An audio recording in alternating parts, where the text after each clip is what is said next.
पुनर्विवाह। तलाक के पूरे 4 साल होने के बावजूद भी अजय ने अभी तक दूसरी शादी के बारे में नहीं सोचा है। बस अपनी 4 साल की बेटी मायरा के बारे में ही हर पल सोचता रहता है।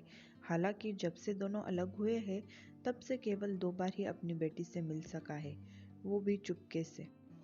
बेचारा अजय। अजय की मासी रीना ने अपनी सहेली स्वीटी से बात की। यार क्या ही बताए आजकल के इन बच्चों के बारे में। उम्र बढ़ जाती है लेकिन फिर भी अपने साथी का चुनाव नहीं कर पाते हैं। अब मेरी भांजी को ही देख लो, पूरे 32 साल की हो चुकी है, डॉक्टर भी पूरी कर ली, फिर भी अभी तक उसे अपनी पसंद का कोई लड़का नहीं मिला है।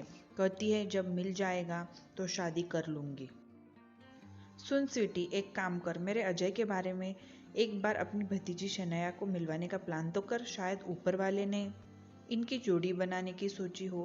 रीना ने स्वीटी का हाथ जोड़ के निवेदन किया।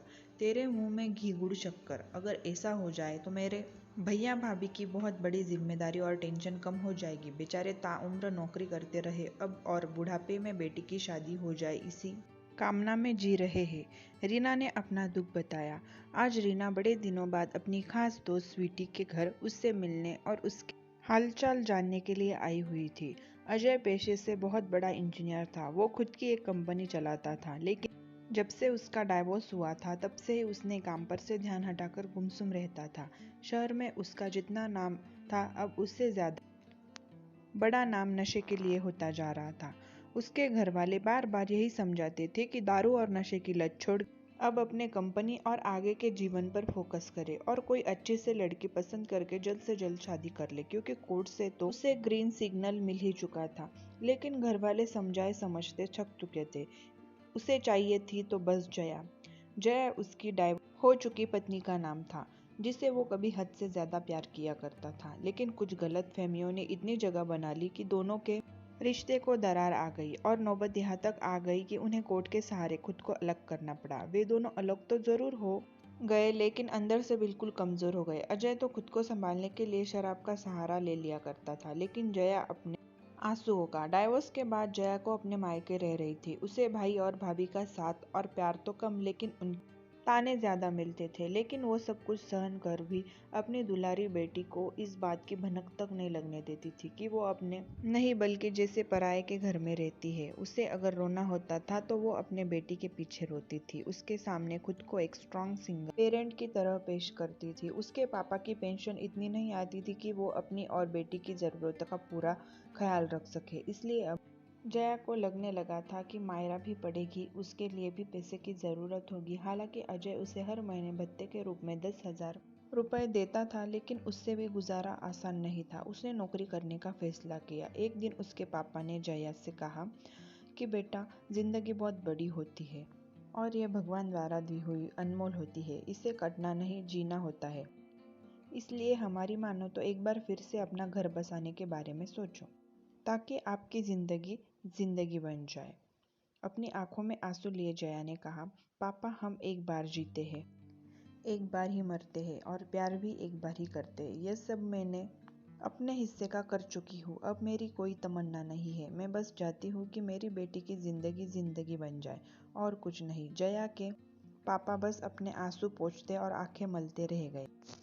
उन्होंने एक अंतिम प्रयास किया और कहा, हमारे लिए न सही, अपनी स्वर्गीय माँ के लिए, क्योंकि मैंने उससे वादा किया था कि तुम्हारे बाद में अपनी बेटी को कभी कोई दिक्कत नहीं आने दूंगा।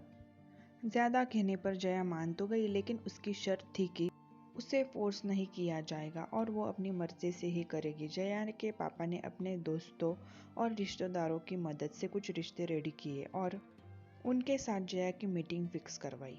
लेकिन जया को कोई भी पसंद नहीं आ रहा था। हालांकि उनकी अलग अलग वजह थी।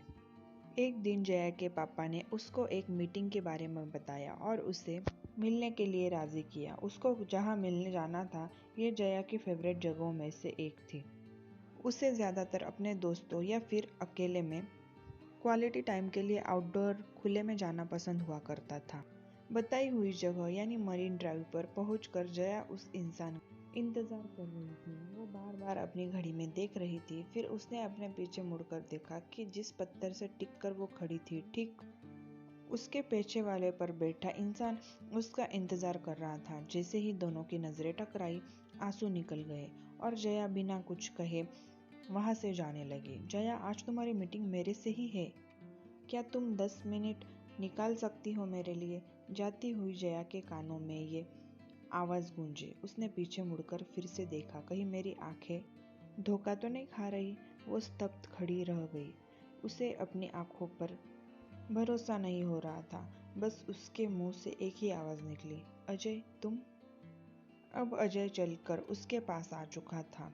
उसे अपनी बाहों में भर तो लेना चाह रहा था, लेकिन अभी वो उसकी पत्नी नहीं थी। उसने आगे की हुई अपनी बाहें वापस पीछे कर ली और जया को वापस उसी जगह बैठने को कहा। कुछ पल सोचने के बाद जया मान गई और बातचीत के लिए राजी हो गई। जब से तुमसे दूरी बनी है, जिंदगी ही बदल गई है। मुझे अब जिंदगी जिंदगी नहीं, बस बोझ लगने लगी है। मुझे हर शाम को तुम्हारे हाथों की हेड मसाज याद आती है। अजय ने और भी बहुत कुछ कहना चाहा, लेकिन जया ने उसे रोक दिया। हमारे पास केवल 5 मिनट है। मैं चाहती हूँ कि इसमें रोने धोने से अच्छा कुछ और बात की जाए। अजय चुप हो गया। जया घर के बाकी मेंबर्स के बारे में पूछती रही। अजय ने मायरा से मिलने की इच्छा की तो जया ने थोड़े नरम लहजे में कह दिया, कभी टाइम निकाल के उससे मिलाने ले आएगी। जया की बात सुन के अजय को बड़ी खुशी हुई। कम से कम इस बहाने जया फिर से उसे मिलने तो आएगी ही। जाते जाते अजय ने पूछा, आपने अभी तक दूसरी शादी क्यों नहीं की? और खामोश खड़ा रहा। फिर कुछ सोचने के बाद बोला, क्या हम फिर से शादी कर सकते हैं? जया वहां से जाने लगी और जाते जाते बोली, मैंने कभी इसके बारे में नहीं सोचा, एक बार सोच के जरूर देखना। अजय ने कहा। घर पहुंच के जया, पापा क्या आपको पता था कि वो लड़का कौन था जो मुझसे मिलने आया था? पापा ने जवाब दिया, हाँ मुझे पता था, वो अजय था।